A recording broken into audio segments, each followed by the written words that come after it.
Hey everybody, so we are dropping another Enforcer Hall of Fame video today, inducting the newest member into my Enforcer Hall of Fame.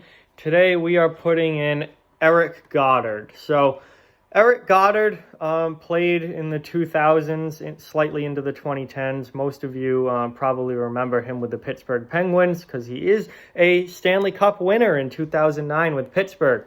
But Godard didn't have a ton of games played in his career, or a particularly long NHL career, but he fought a lot.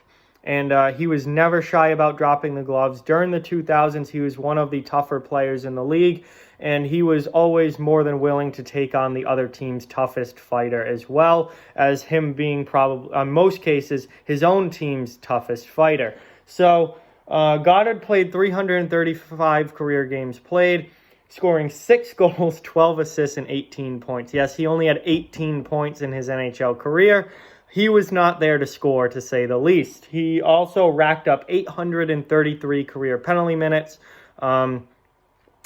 in his 335 games played. So Godard had 94 fights in his career. So that is almost 100 fights in just over 300 career games played. That is very close to being one fight for every 3 games played. That is a very, very impressive ratio for an NHL player. And that is someone who is very willing to drop the gloves on a almost nightly basis. So obviously huge props to Godard for his willingness to go. And he knew what he was there to do. This was a guy who did not have offensive potential, who was not going to score goals. He was in the lineup for one reason and one reason only, and that was to fight. And he knew that. That was his job, and that's, how he got to the NHL and how he was going to stay in the NHL was by dropping the gloves and protecting his teammates. So Godard came into the league with the New York Islanders in 2002-2003. He played with the Islanders until 2006. Then he went to the Calgary Flames for a couple of years from 2006 to 2008. And then he played for the Pittsburgh Penguins from 2008 until 2011 when he was out of the league and done at the NHL level. I certainly mostly remember him as a Pittsburgh Penguin. His best season of his career basically came in his first year with Pittsburgh in 2008-2009, which also happened to be the year that they won the Stanley Cup. He had a career high in points that year with 4. Yes, his career high in points in a season is 4. He also had a career high 21 fights that season. So obviously a very, very willing combatant to fight more than 20 times in a year.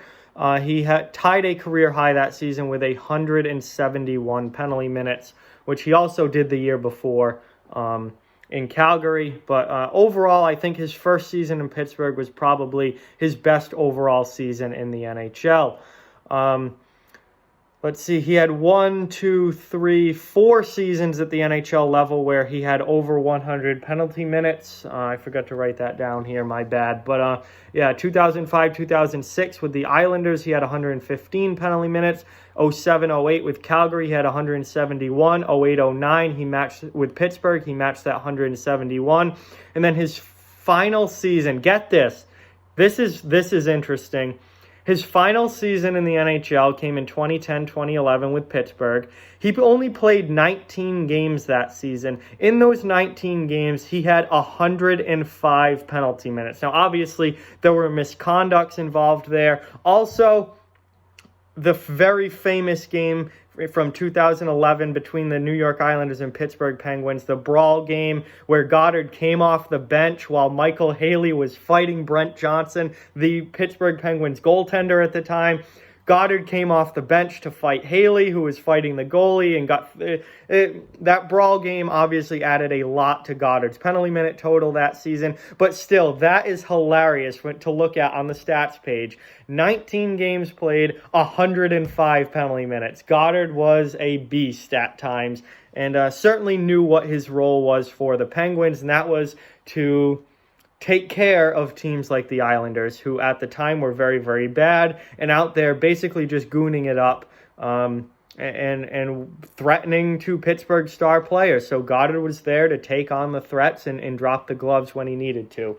So Overall, Godard didn't have a particularly long NHL career. He didn't play a ton of games or anything like that. Very limited offensively, but 94 career fights in limited game action, multiple seasons over 100 penalty minutes, and a very, very tough player. And he was a guy who was a pure enforcer, fought the toughest guys on the other teams, and knew what his role was and played it. Eric Godard made the NHL and lived out his NHL dream because he was willing to stand toe-to-toe with the toughest guys in the league and chuck knucks with them. And as much as Eric Godard probably went into games thinking, boy, I have to fight this mother effer tonight, there were probably a lot of guys on other teams going into games against teams that Godard played for thinking, boy, I really don't want to have to fight Eric Godard tonight. He was a tough guy, could stand toe-to-toe with the best of them, and played his role to the best of his ability very, very well, and racked up a lot of fights, and was just a very, very good enforcer, particularly for the era that he played, where we started to see a significant decline in fighting, especially towards the end of his career. So, with that, Eric Godard is now a member of my Enforcer Hall of Fame. Like, comment, share, subscribe, follow on social media. All those links are down in the description. If you'd like to further support the channel, the links to our Patreon and merchandise store are down in the description as well. Keep spreading the word about this channel. Let's keep this thing growing. Thank you very much for watching. Hope you enjoyed it, and I'll talk to you guys soon.